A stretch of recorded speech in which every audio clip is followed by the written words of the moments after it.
बलात्कारी ऊ, इज्जत मेरो।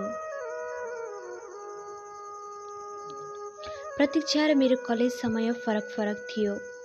म बिहान कलेज जान्थेँ भने उनी दिउँसो जान्थिन्। म +2 सकेर पोखरामा बसेर पढ्दै थिएँ। उनी भर्खरै 11मा पढ्ने भएकोले गाउँमा नै थिइन्।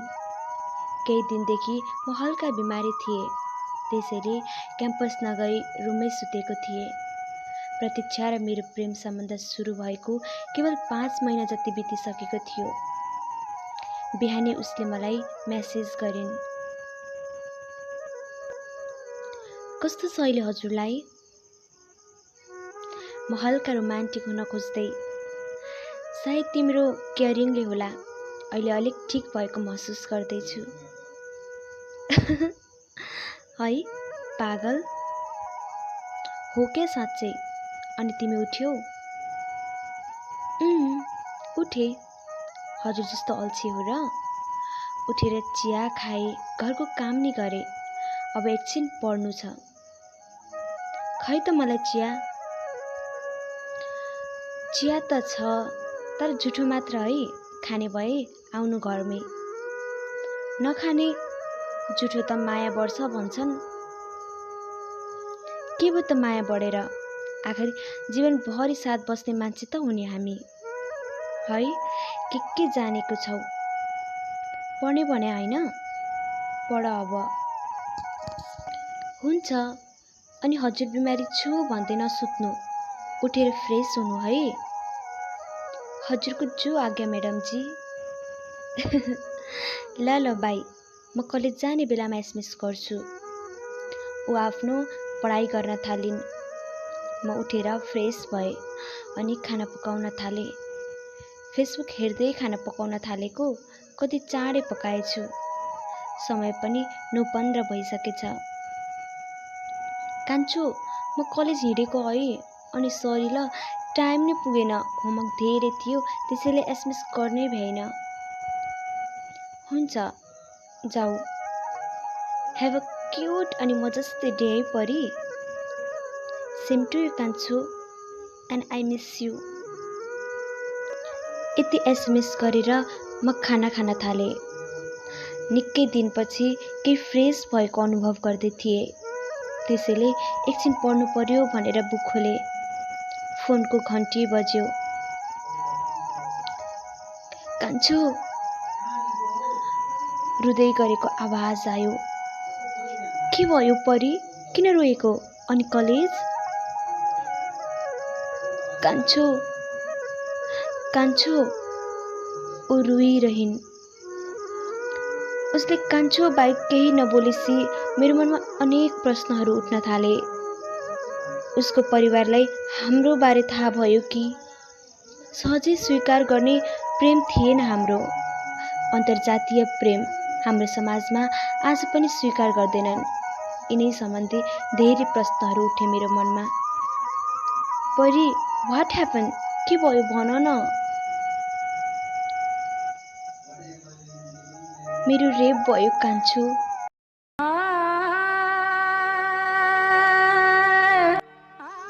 यो शब्द सुन्न साथ मेरो काल्पनिक संसारमा आगो लाग्यो। छाङ्गाबाट खसे झै भए।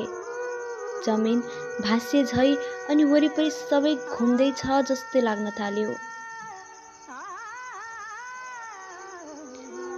ए पग्ले, गफ हान्ने पनि एउटा तरिका हुन्छ नि। गफ हाने है। होइन कान्छो, अटोमा एक्लै थिए। एउटा जङ्गल जस्तो ठाउँमा अटो बिग्रियो भनेर त्यो दाइले अटो रोक्यो। अनि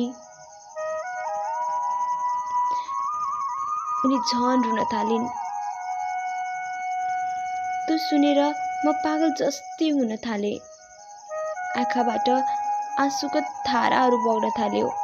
तर पनि उसलाई सम्झाउँदै भन्न थालेँ, किन रोएकी हुँ? म छु नि, सब ठिक हुन्छ परी। अब केही पनि ठिक हुँदैन कान्छो।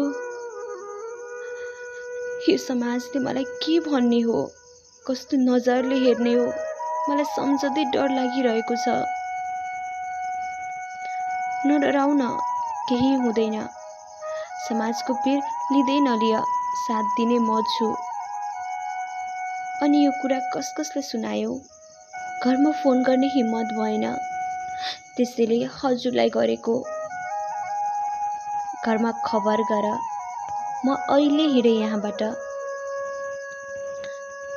नाइ, म कसैलाई नभन्ने। अब म जस्तो बाँचेर के नै पो हुन्छ र? समाजले हेर्ने नजर, परिवर्तन, दबाब र परिवारको इज्जत कहाँ पुग्यो? प्रतीक्षा, अनेक कुरा मनमा नखेलाऊ। त्यो अपराधीलाई सजाय दिलाउने छु। म हरेक तरिकाले उनलाई सम्झाउने प्रयास गर्दै थिएँ।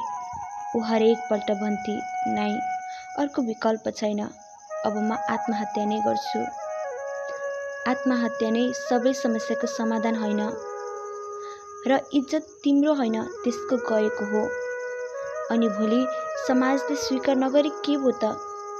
म छु नि तिमीलाई स्वीकार गर्ने। मलाई तिम्रो कुमारीत्वसँग प्रेम छैन। तिमी जस्तो अवस्थामा भए पनि मलाई स्वीकार छ परी। कान्छो, छिटो आउनु, म मुख देखाउन लायक छैन। हुन्छ, म आइहाल्छु। तिमी फोन गरेर घरमा खबर गर। यति भनेर फोन राखेपछि म पोखराबाट घरतिर लागेँ। म घर पुग्दा मेरो परिवार, परीको परिवार र अरू गाउँका मान्छेहरू सबै उसको घरमा भेला भएका थिए। म भित्र पसेँ। कान्छो, मलाई यहाँका मान्छेदेखि डर लाग्न थालिसक्यो। मलाई के भन्छन् भन्दै ऊ रुन थालिन्। सबै ठिक हुन्छ परी, एकछिन है, म बाहिर गएर आउँछु, तिमी यहीँ बस्नु। म बाहिर निस्किएँ। अटो ड्राइभर त भाग्यो रे। अब यस्तो केटीलाई कसले बिहे गर्ला? अब यसको जीवन के होला बिचारी? यो पहिलादेखि नै ठिक लाग्दैन थियो। यो समाजको लागि दाग हो। यसको त केटा थियो रे। यस्तै धेरै कुराहरू गर्दै थिए मान्छेहरू। परी बाहिर निस्किन्। प्रहरी उसको छेउमा गए। नानी, चिन्ता नगर, हामी त्यसलाई खोज्दैछौँ। के हो, त खबर नै नगरी आइछस् त? मेरो मम्मीले मलाई प्रश्न गर्नुभयो। मम्मी, म प्रतीक्षालाई माया गर्छु अनि उसैसँग जीवन बिताउन चाहन्छु। होइन, पागल भइस् कि क्या हो? त्यो अरूको जुठो हो बाबु। तेरो लागि यस्तो केटी त जति पनि पाइन्छ। त्यो दिन थाहा भयो मलाई कि समाजले सहजै प्रोनिष्ठोलाई स्वीकार गर्दो रहेछ। तर एउटी रेप भएकी महिलालाई भने साह्रै नराम्रो नजरले हेर्दो रहेछ। कसैले स्वीकार नगरे पनि म गर्छु। अनि प्रेममा जात, रूप, कुमारित्व केही पनि हेर्दैन। मलाई यो सब कुराले केही फरक पार्दैन। म हिजो पनि उसलाई माया गर्थे, आज पनि गर्छु र भोलि पनि गर्नेछु। बाबु, यस्तो केटीलाई स्वीकार गर्छु भनेको छस्, जसलाई यो समाजले समेत स्वीकार गर्न सक्दैन।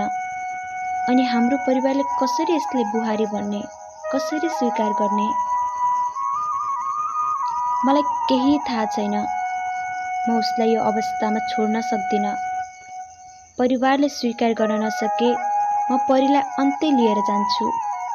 घरमा प्रवेश पनि गर्दिनँ। मेरो जवाफले परिवार साथै समाजको कोही मान्छेको मुखबाट केही आवाज निस्किएन। प्रतीक्षाको परिवार मेरो कुरा सुनेर निशब्द भए अनि एकोहोरो हेरिरहे। कान्छो, यस्तो कुरा नगर्नुस्। मलाई समाजले स्वीकारेन, तपाईको परिवारले स्वीकारेन, अनि म चाहन्न कि मेरो कारणले हजुरको परिवारसँगको सम्बन्ध बिग्रियोस्। प्रतीक्षा, मलाई केही सुन्नु छैन। यदि मसँग साँचो प्रेम गर्छौ भने तिमी अहिले नै हिँड मसँग। यति भनेर म परिलाई लिएर पोखरातिर लागेँ। यसरी समाजले, परिवारले स्वीकार गर्न नसकेको उसलाई मैले स्वीकार गर्दा मेरो इज्जत गयो रे। हाम्रो समाजले त्यो बलात्कारीको भन्दा मेरो इज्जत गिरेको देख्यो, मेरो इज्जत गिरेको सोच्यो।